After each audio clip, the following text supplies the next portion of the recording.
How many children have you killed? Piers, Israel is not killing children. Israel is not killing children. Hamas is using them as human shields. Israel is killing children every single day. Piers, this is a blood label you're putting on Israel. You know it's not true. No, it's not actually. And what you're trying to do is be very weaselly with your words. No, I'm not. The truth is, you are killing a lot of children. You would argue you're doing. You know why it's caused? Hang on, let me finish. Hamas is using them as human shields, and you know that. Let me finish my question to you. You are killing a lot of children on a daily basis. That is indisputable. My interesting question for you is, how come you know exactly how many Hamas terrorists you've killed, but you have no idea how many children you've killed? Piers, I will give you the answer, because when you are accusing a country of killing children, it sounds to all the people that are listening to us as if Israel wakes up in the morning and says, "Oh, let's kill innocent people now."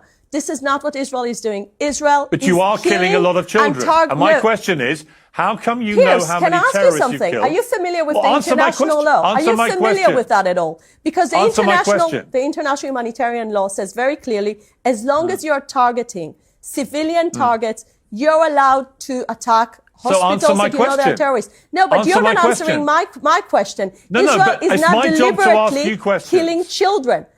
I'm curious why you say you know exactly how many Hamas terrorists have been killed, but you have no idea how many children have been killed. Why is it you know one number, but not the other? I'll give you the answer. Because in the end of the day, we never target civilians. We only target the terrorists. Why don't you know the statistics? And look, you can ask this question.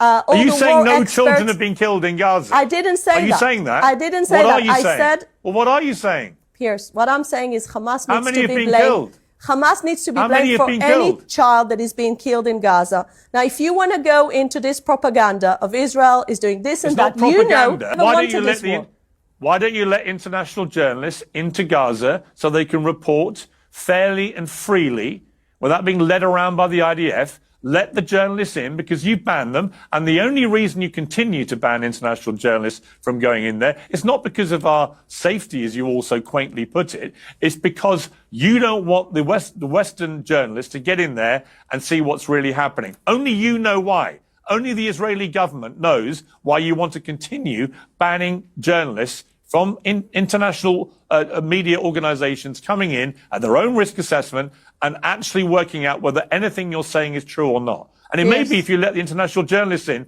well, let me just finish. It may be if you let them in, then they wouldn't just count the number of terrorists who are being killed. They'd be also able to record how many children are being killed, because it strikes me as utterly extraordinary that you, as the ambassador to my country, are able to say with complete clarity